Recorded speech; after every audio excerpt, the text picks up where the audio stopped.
So, we gave ourselves the challenge, £1,000, what sort of convertible can you get? You've seen my Punto on the channel before, but what you haven't seen is Alex's Saab.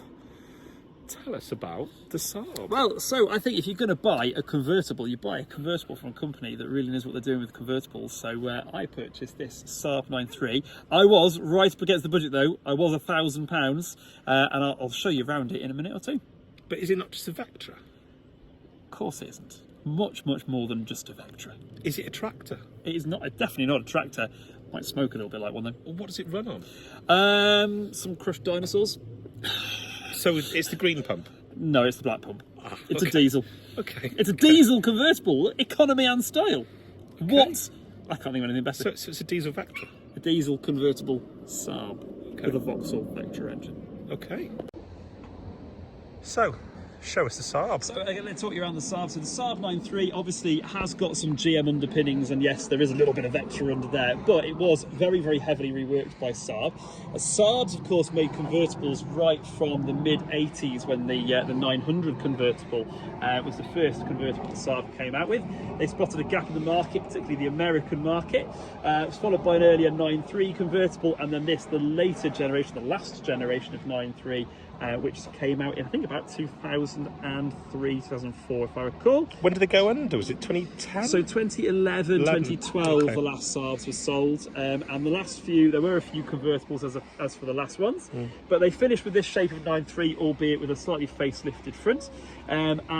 This particular one is, as you say, the 1.9 turbo diesel, 150 brake horsepower. But hang on a moment, I've spotted Hirsch Performance. So Hirsch Performance was the tuning house, one of the tuning houses associated with Saab. Their AMG. So yeah, indeed it is, and so there may be a few extra horses under the bonnet there. So is it chipped, mapped? Well, I cannot confirm because it's been difficult to actually read into the ECU to find out what exactly has been done. But it's probably it might well have had a tuning map put in. It's got all the interior sort of luxuries that you could want, including leather, sat nav, heated seats, aircon, Bose sound system, and of course the obligatory bottle of cherry Coke. And of course you've got your things like your central key, which is unique to Saab. Although on this one, unlike my last Saab convertible, you don't have to leave it in reverse to take the key out, which you do in lots of Saab convertibles. Cruise control, Bluetooth. Yeah, and it has been, it is a great car. I've actually done quite a few miles in it. Isofix. Yeah. And it does, to be fair, it actually does about 47 to the gallon. It's pretty rapid. I've done some very long journeys in it, and it's incredibly comfortable. It's a solid choice for £1,000. I think you can't go wrong. And actually, they are sort of, to be fair, not that many of them for £1,000, especially the diesel ones, but you can definitely pick up a few of the petrol ones. To be fair, it's a nice looking thing. Well, for this one, I had a blue one that was a petrol that I actually picked up for £600. But the diesels do carry a little bit of a premium. Well, let's show you what I've bought. So let's look at the Punto. We've obviously seen this on the channel before, because it's a very recent purchase. So this is a 1999 Punto, first registered in Germany. It then came over some months later and made it into a V-plate. So previously registered overseas. It's got beautiful grey leather with blue piping, not heated. And it's got none of your bells and whistles. It's got no aircon, got no cruise control, it's got no heated seats. It has a DAB radio. Oh, and of course in the it's got leather seats and a CD player. Yeah, that's got to be done, isn't it? Absolutely. Yeah, there's not a lot to say about the interior really. It's got functional 4 electric windows. It's got you've got some functional hood, volume button on your steering wheel. If only it had a Fiat head unit still. But let's show you the boot. The boot is roomy.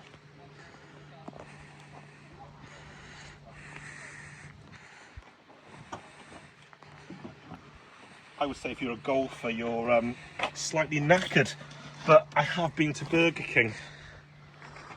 There he is, the king. Yeah, you're not going to get many bodies in there, are you? No. not going to fit. No. Although, can we put our back seats down with that? I've never tried. Oh. No. No. No, I don't know what that does, but for a moment I thought it actually did something. But it looks like it should, but live on video is probably not the time to try it. Maybe not. Let's show you all my ponies under the hood. Ah, both of them. The glue factory has not had this one yet.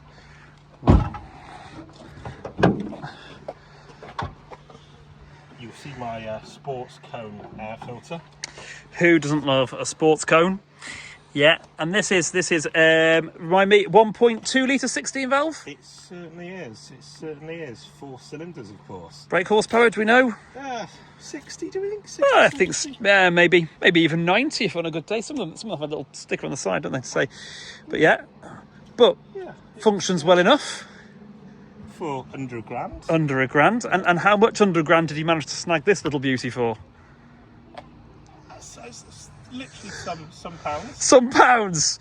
It was less than £1,000. That's all we're going to say.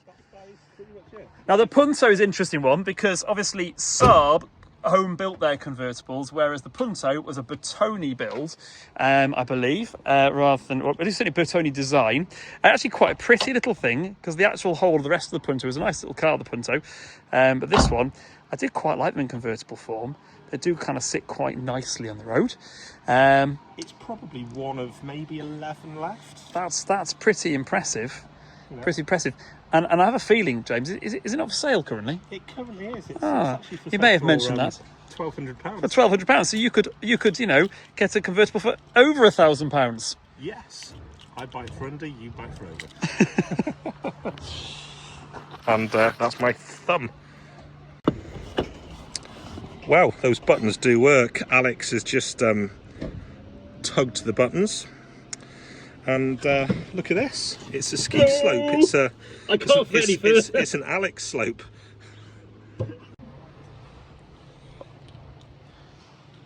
Here's a novel idea. We're going to have a race. See who's got the fastest hood. What do you think? Ready, steady, Go. let's go.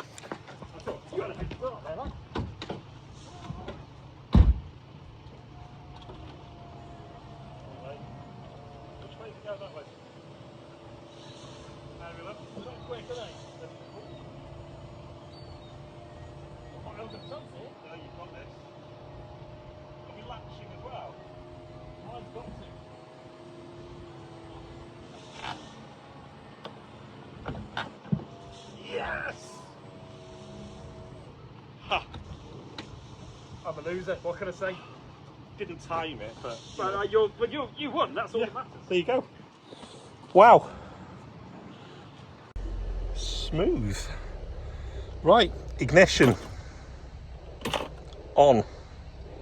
Let's hear this diesel clatter. Tractor.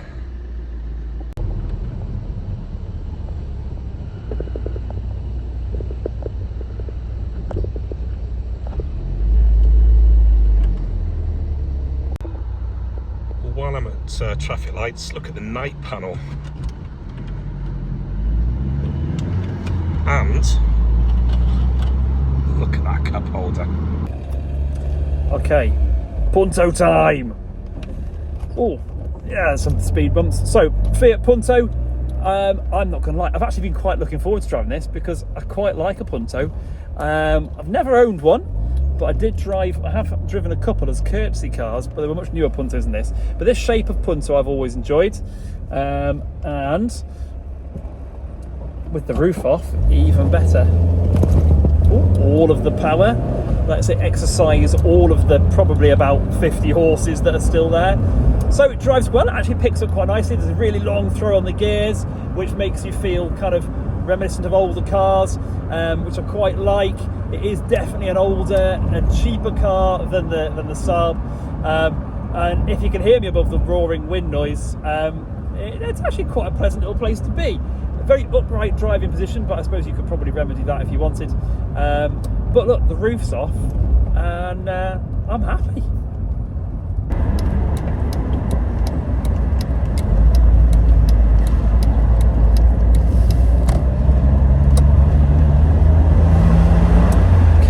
bit more of a drive completed, and what are the other impressions of the Punto.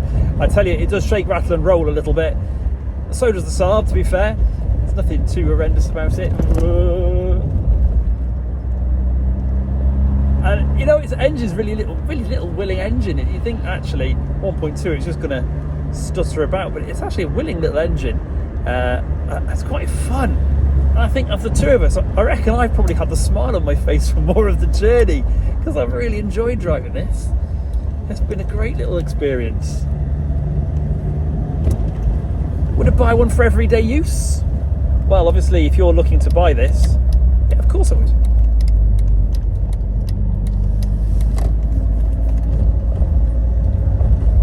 Brilliant fun.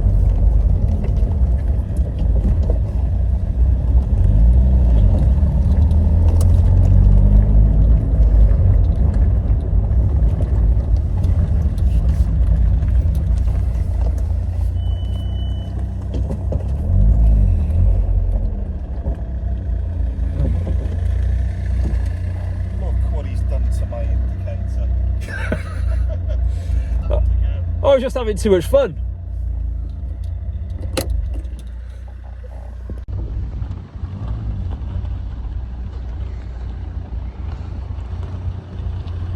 Look what he's done to my indicator. It's happened again. I was just having too much fun.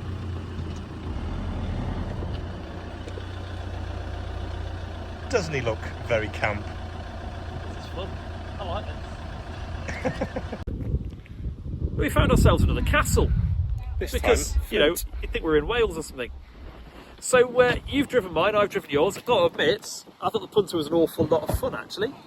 it's a happy car. It just makes you want to smile and rev it harder and, you know, enjoy yourself. It's literally flat out everywhere, isn't it? Yes. It's like being 17 again. What did you make of the Saab?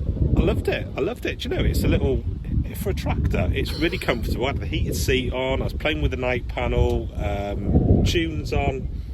Loved it. See, it's a good car. Yeah. It's a good car. Yeah, I'll give you £1,000 for it. Give you £1,000 for it. Yeah, I'll give you £1,000 for yours. There we are. Deal. There you go, here's the keys.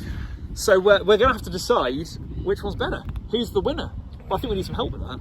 Yeah, I absolutely. spotted a fella in a helmet over there. He might help. Yeah, let's go and find George, Nigel, Ronald, Nigel, Liam, Ian. Yeah, Or him. that complete helmet over there. He's complete. We'll find him. Let's go find him. Well, So it's verdict time. Oh no, we would just talk over each other. It's Yeah. verdict time. And this is Rob. Rob is going to. Is he Ron? Rob? Reg? He's someone. He's gonna decide for us. You know, Rob, Reg, Ron. What are you taking home? Maybe it's Ronnie Pickering. Maybe it is. I think we've got to think like in terms of the drive, right? I think we've had a little chat about this. In terms of the drive, that we both agree, you have more fun in the Punto. It is a happy car. It's a really happy car. It's a happy, smiley car. So I think on that one, that wins. But I think if you're talking about the refinement with the roof down, that kind of real roof down experience, We're going for the tractor. Going for the tractor. I think the Vectra Convertible is probably a slight winner on that. But that doesn't really help us. You know, boot size, we know the Saab is slightly bigger, But although you do have the folding seat. No, I don't have folding seats. No, you don't. So, you know, practicality, I think it's a bit of a score draw. But your Vauxhall Cavalier, it's quite modern. It is quite modern, and that's the thing, because it is, you know, so it's a 99 yours, isn't it? 2000? It is. And this is 2007, the Saab, so it is a little bit more modern, and I think it does tell, doesn't it? If I was driving to Sweden, I would take your Vectra Cavalier. I think so, but if I was just going for a drive, just for the sheer hell of it, Punto. I'd take your Punto. Absolutely. And I think that's the decision that Ronald has come to, is that, you know, actually they're both really good. Oh, and tell the viewers about the rear view mirror experience. Yeah, you can't see a thing out the back of the Punto. It's great. You can't see any of the havoc that's behind you. I was looking back. Is James behind me? I don't know. I can't see. The roof's in the way, which is quite good. Mirrors. Unlike the Saab, where it tucks away lovely. Yeah, under a nice panel. You can see everything in your Opel Opel Ascona or whatever.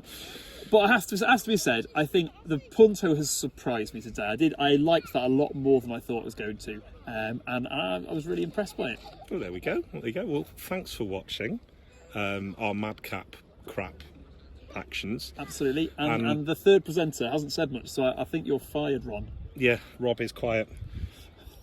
Right, so we'll see you next time. Like, subscribe, and all that crap. And see you soon. Bye-bye. Bye-bye.